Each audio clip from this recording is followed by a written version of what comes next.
on this today, given the focus that this administration has put on the importance of equality. They have put this issue at the forefront of literally everything they do here. In fact, on the president's very first day in office, one of the first executive orders he signed was on advancing racial equality. This, of course, is a case that the White House had urged the court not to take up. The Harvard case, they had argued there was no sound reason to take this up in the first place. And of course, David, all of this is coming as we have to consider the broader political environment right now. We have seen Republican lawmakers, governors, even several of the Republican presidential candidates have been targeting diversity, equity, and inclusion programs, especially in higher education. And this White House, in talking to officials before this decision was made, have often said that affirmative action is an issue that they hope will drive voters to the ballot box, will drive them to get out next November, because they feel that, certainly there's only so much the president can do. This is an issue that voters have to be a deciding factor on. It's really interesting, Mary. Thank you. Mary brings up the voters and whether or not this will now drive people to the polls. And the polling is interesting. Aside from what they'll decide on Election Day, the polling on this issue has somewhat nuanced. Most Americans say they strongly support promotion of racial diversity on college campuses, universities across the country, but strong majorities also oppose the use of race as a factor in admissions decisions. John Carl, somewhat complicated there. Strongly support promotion of racial diversity, but not using it as the deciding factor.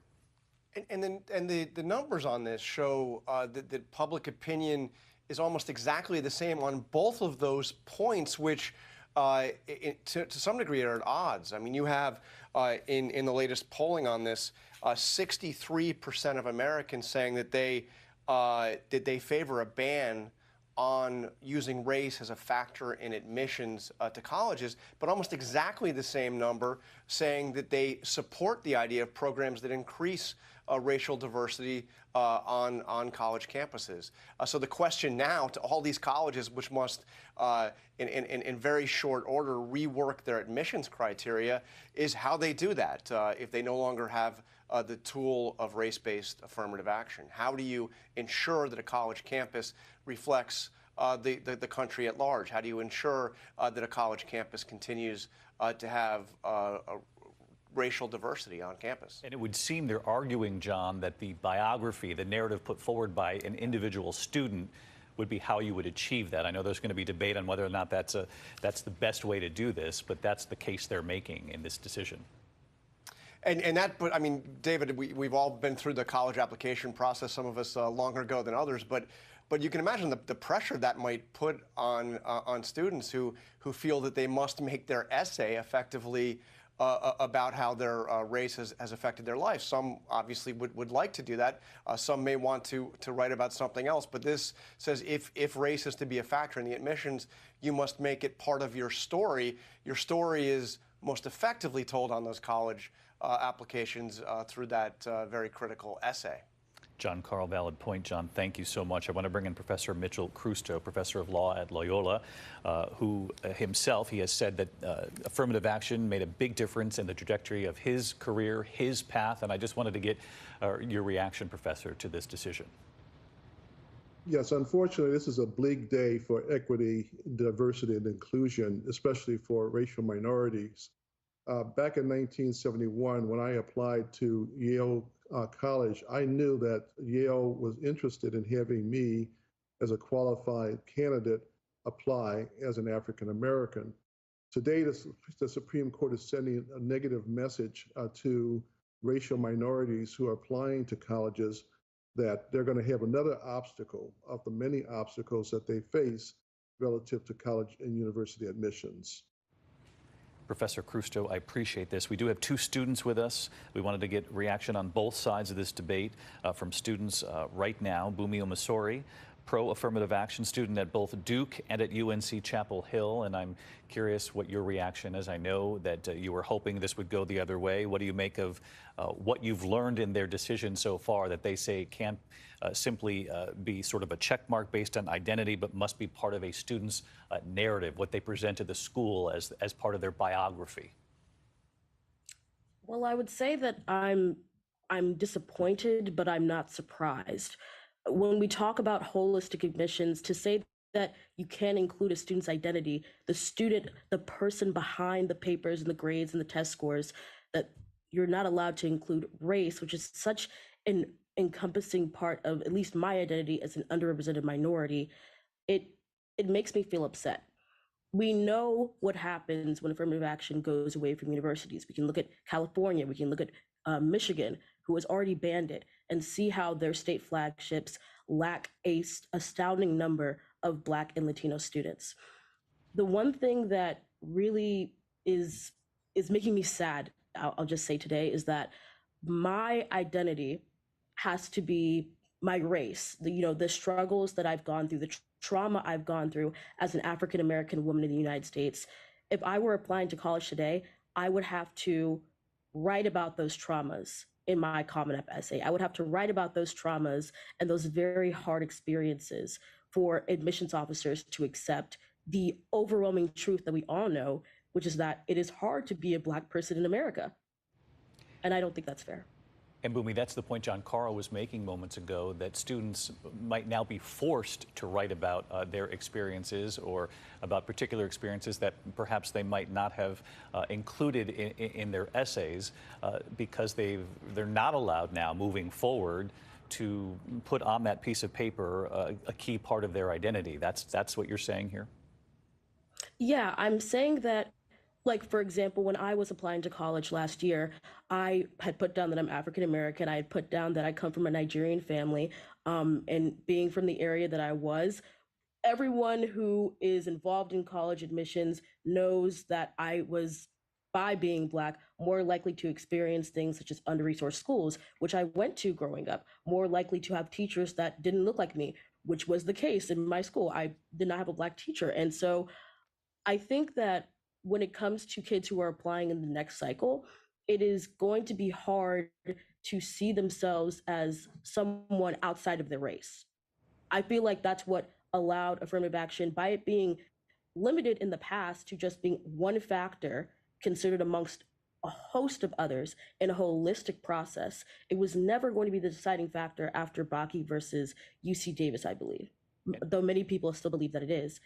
And I think that now that students are forced to talk about racial discrimination and their experiences with it, their obstacles with it in their college essays, they're now being known by their race first and by their academics and otherwise other experiences second, because they have to put that in the forefront to prove their experiences through racism in the United States. Bumi Omisori, we really appreciate your perspective. Bumi, stick with us here as we continue the coverage. I want to bring in Alex Shea, prospective Brown University student. I know, Alex, you're on the other side of this. You were hoping that the Supreme Court would move in the direction that it did today. Why do you think that this is the right way to move forward on this? Right. Well, I think this is a win for students all across America, because we shouldn't be judging students based on their race when we're deciding who gets into what schools. I think that I believe that your previous guest is mistaken in this regard, because I think that by getting rid of affirmative action, now we look at the individual student and what they've accomplished, and we can look at what barriers they've overcome. But we view them as an individual first and foremost, as opposed to just viewing them as a blob in an amorphous, larger racial group, as opposed to just under this new system, we get to view students for who they are as individuals. And I think that's a much better way to go forward on this topic. You heard Bumi's point there, though, that this now forces students, if they want the school to take into account race in some fashion or form, that they're going to have to now write about this. Right. Well, I think that fundamentally, right, for most people, race is just a characteristic. It's sort of the way that your body manifests. I think that for some students, that does play a role in how they experience the world, but for some students, it doesn't. And I think that allowing them that option to express that in an essay, for instance, affords much more freedom, because race doesn't affect everybody the same way. And to just have a blanket policy where everybody's race is considered no matter what, I don't think that's appropriate, because it impacts different people in different ways. I find that a lot of these arguments oftentimes in favor of affirmative action are somewhat incongruous, because I've heard a lot of people that say, like, hey, affirmative action, it's a good way to overcome past discrimination. But in my experience, as an Asian American, I'm not exactly sure how that works for me, because it's much more difficult for Asian Americans to gain admittance to schools than for white students, for instance. And I don't think that you'll see in the past any instance of Asians discriminating against whites. So for me, that sort of just falls flat. I'm going to Brown next year, and I'm happy that the admissions officers at Brown took me for whatever reason. But it does make me feel a little bit uncomfortable knowing that in that admissions office, when they were deciding whether they were going to accept me, reject me, that they might have been considering my race, because I think that that's not something that I can control or that anyone can control. And I think that it's unfair to judge someone based on that when there are really so many better ways to judge students based on their character, based on their accomplishments. Race, it's just how you're born, and you can't change it. Alex Shea, we appreciate your perspective. I want to go back to Bumio Missouri now. You've heard the other side. I know you've debated this on your campuses as well. What do you make of that argument? Well, I think that Alex said something that was really interesting, which is that race for some people is just a characteristic. Race for people that look like me, race for Latino students, it's not just a characteristic. It's something that determines the funding that I get, the representation that I lack. And I think that this is a common argument that I've heard on my campus, that it is harder for Asian students to get in, that they are being hurt by this. And, the arguments on both sides about the validity of that are both valid. But I would say that when I go on the college campus that I currently attend, when I go on Duke's campus, we're about 7% Black, we're about 30% Asian. And so to think that there are other factors that students can't control when they are applying to college. They can't control if they're a legacy student, but that helps them get into school. That's not something that we're striking down. Students can't control the fact that their parents are rich, but that helps them be able to afford to go to schools like Duke or Brown. And so I think that it's very short-sighted to not recognize that regardless if you're white, Asian, Black, Hispanic, race does have an impact on your life, on your identity, and how you navigate through the United States. And so to have a holistic admissions process that doesn't consider that huge part, an unmovable part of a student's identity through the college application process, unless a student chooses to write about their traumas, I think is not how we go about making diversity in our undergraduate institutions and in all our institutions in the United States. And Alex, I'll let you respond to her questioning of your line about it's simply a characteristic. She's saying that's a flawed argument. Right. Well, I think that this whole business, when we're deciding based on race, at least as a factor, that sort of assumes that all people of a certain race are sort of monolithic, that minorities are monolithic. And I know at least for Asian Americans, sort of the way that we're perceived is hardworking, no charisma, no character. And you see that in those in the Harvard case, you'll see that that's how they view Asian American students. They see us sort of as bland and sort of lacking character. And I think that that's sort of what happens to all minority groups when you view us first and foremost as a certain race, and then just look at individual characteristics that we have later. I think we should flip that around and view our individual characteristics regardless of what race we are first and foremost. And I think that's the most appropriate way to do this. Because there, again, you can look at recommendation letters. You can look at, there's so many other things that you can look at. And I know that Bumi was mentioning sort of this holistic admissions process. In that process, you have so much data. You have access to your parents' income, for instance, if you might need financial aid. You have access to information about the school district that you grew up in. And I think that information actually gives you knowledge of the student situation and sort of what advantages or disadvantages that you might have in life, because any student of any race at an underfunded school district won't necessarily have the same opportunities that somebody at a very highly funded school district. And so by looking at what opportunities they had available and how they were able to make the most of that is not something that requires you to look at race, when you can actually pinpoint that the experiences that a student might have had through other factors that don't involve race. Appreciate it. Alex Shea, Bumio, Missouri. Really important to hear from the young people. Deeply personal this issue will be in the years ahead, with now the Supreme Court rolling back some 40 years of precedent in this country that allowed colleges and universities to use race as a key factor in determining whether or not to admit a student. The justices seem to be saying today that race can be part of a larger narrative presented by a particular individual, perhaps in an essay about their life story. But again, limiting the use of race in making these decisions. Now, we did report here moments ago on Justice Sonia Sotomayor, who has publicly praised the benefits of affirmative action. She says the decision, quote, rolls back decades of precedent and momentous progress in this country. She said it has stripped out almost all uses of race in college admissions, this decision today, that obviously she dissents. I want to bring in Kate Shaw, of course, who covers the Supreme Court for us as well, law professor. And Kate, you also have reaction from Justice Ketanji Brown Jackson. That's right, David. So, of course, Justice Sotomayor, as you just mentioned, had a very spirited dissent. Justice Jackson, the court's newest justice, an equally powerful separate writing. So she, recall, recused in the Harvard case because she was a trustee of Harvard for many years, but did participate in the UNC case. So her dissent really focused on UNC.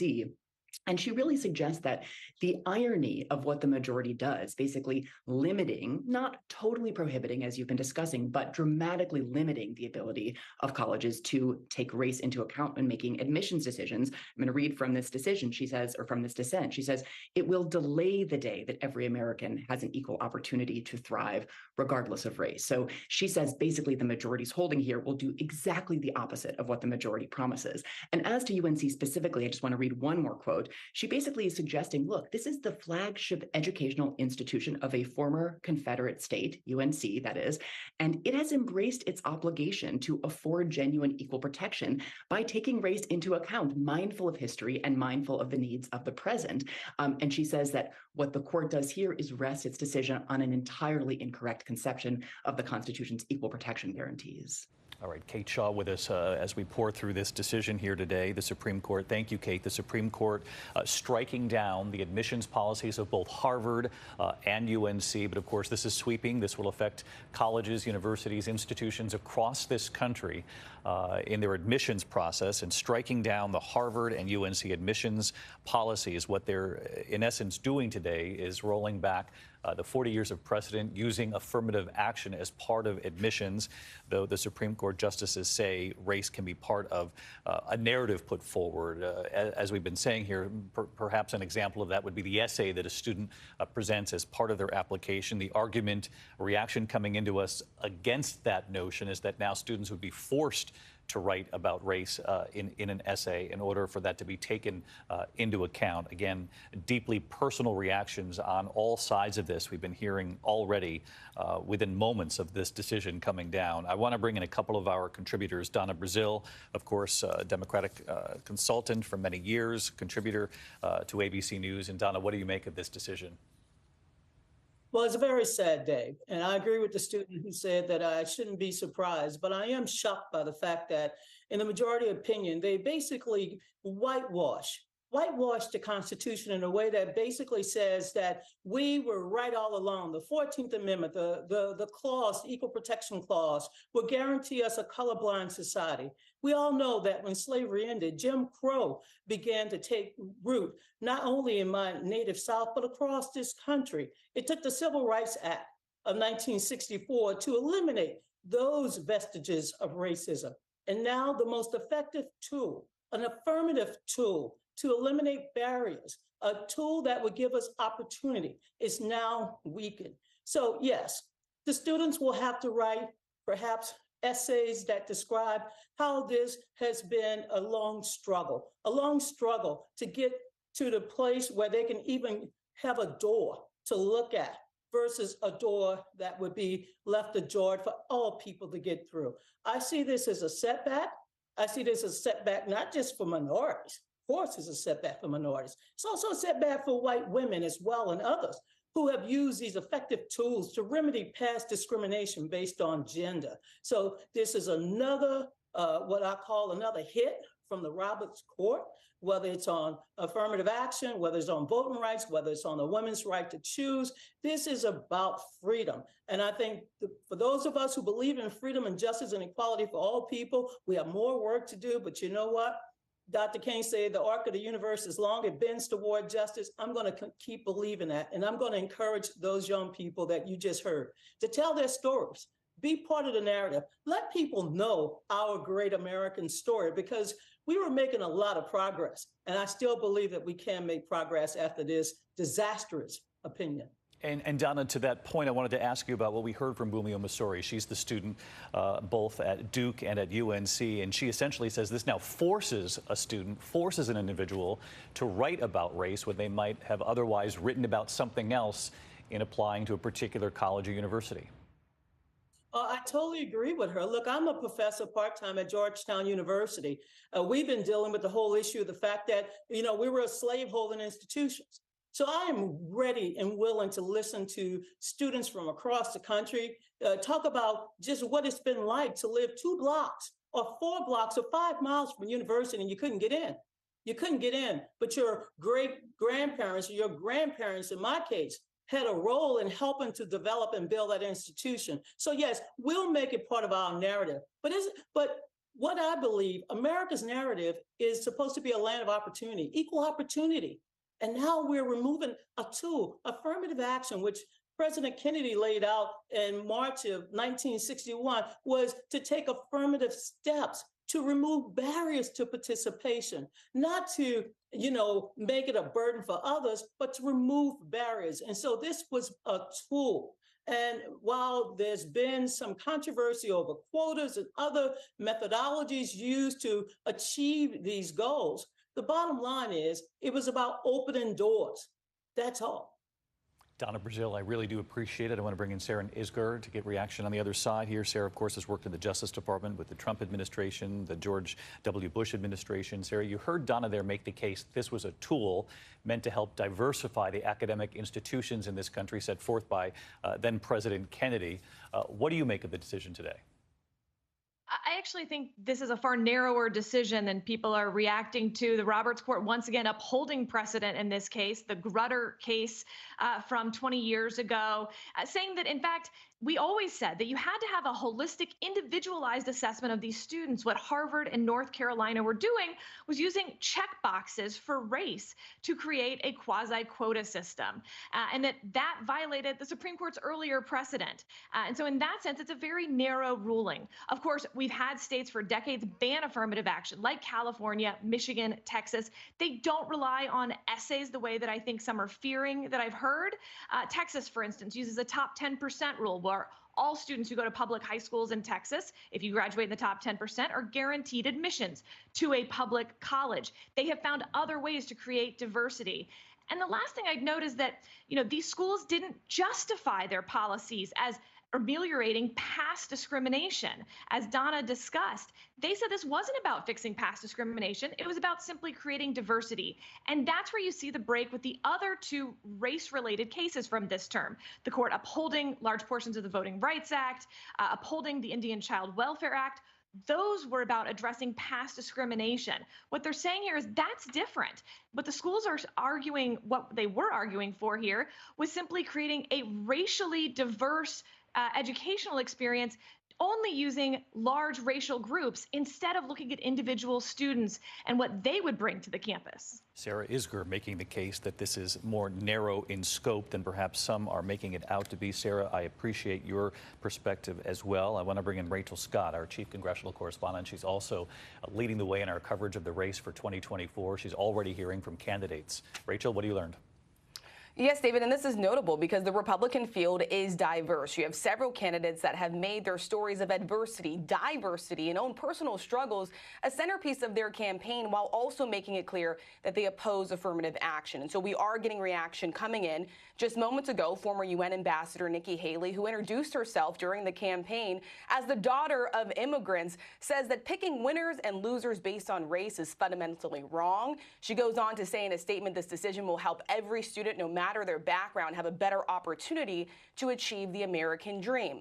Vivek Ramaswamy, who has been probably the most vocal candidate on this issue of Indian descent, has called for an end to affirmative action, full stop. In a statement just moments ago, he says affirmative action is a badly failed experiment. Time to put a nail in the coffin. Tim Scott, who on the campaign trail talks about rising from poverty, has said in the past that America is the land of opportunity, not the land of oppression. We're also hearing from former Vice President Mike Pence. In a statement, he says that he is pleased with the Supreme Court's decision that was reached speech today, calling affirmative action a, quote, egregious violation of civil and constitutional rights and admissions processes. And then, of course, at the top of the pack, you have Florida Governor Ron DeSantis and former President Donald Trump. Ron DeSantis has made it clear that he hopes that the Supreme Court would move in this direction. He says that affirmative action is not okay. And on the campaign trail, he very much often touts the colorblind admissions in Florida. And former President Donald Trump, the frontrunner in this race, has yet to weigh in just yet. But of course, during his administration, he rolled back Obama-era guidelines on affirmative action. And the impact that he has had on the Supreme Court cannot be understated today, with 3 of his picks now sitting on the bench. It's something that his super PAC is already noting, and a statement saying Trump's decision today, the Supreme Court's decision today, rather, was made possible by the former president appointing conservative justices, saying America is a better nation because of it, David. Rachel Scott, I appreciate it, giving us reaction as it comes in right now from many of the Republican candidates. Rachel, thank you. One more question on this before we go. Let's bring in Rick Klein, our political director. Rick, obviously we see the dividing lines already as we move forward, get closer to Election Day 2024 as this country now looks ahead. You heard from Donna Brazile there. She said in so many words, one more blow from this conservative court, from the Roberts court. You heard from Sarah Isgur that this was much narrower in scope. And the Republican candidates coming out already and saying this is what we had hoped for, this is what we support, and of course Donald Trump's super PAC saying his decisions, the people he appointed to the court, and we know the court leans heavily conservative now in this country because of the number of appointments made during the Trump administration. So this would appear to be a key issue now, building momentum. You heard Donna Brazile mention Roe versus Wade and this, in addition to other decisions, as a case that the Democrats will make moving forward here about this court. David, the politics of the Supreme Court have been upended over the last year. For more than a generation, it has been more of a motivating issue on the right. Conservatives have been railing against liberal-leaning opinions, liberal-leaning justices, and saying they want to rectify that. While they have gotten what they wished between the Dobbs decision and today's decision on affirmative action, along with a whole host of other areas and others more to come, this has now become a kind of flashpoint for the left and not the right, and a potential to motivate their voters to underscore the stakes of the election.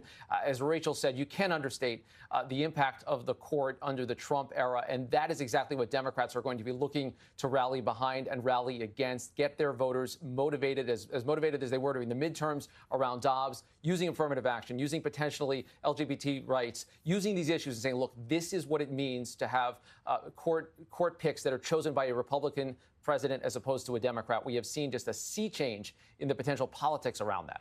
Really appreciate it. Our political director, Rick Klein, with us here today as well. Again, bottom line here, as we are on the air with live coverage of this major decision for the Supreme Court involving affirmative action in this country, the court rolling back 40 years of precedent in this country, in essence, striking down the admissions policies of Harvard and UNC, and in doing so, affecting colleges and universities across this country.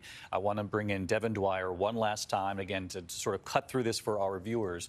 This essentially says that they can no longer use race as a criteria in deciding who is accepted at a particular academic institution, but much narrower in scope, essentially saying you can present it as part of your life story, but again, not a decision based solely on race. Is that how you're reading this now that you've had more time to pour through it?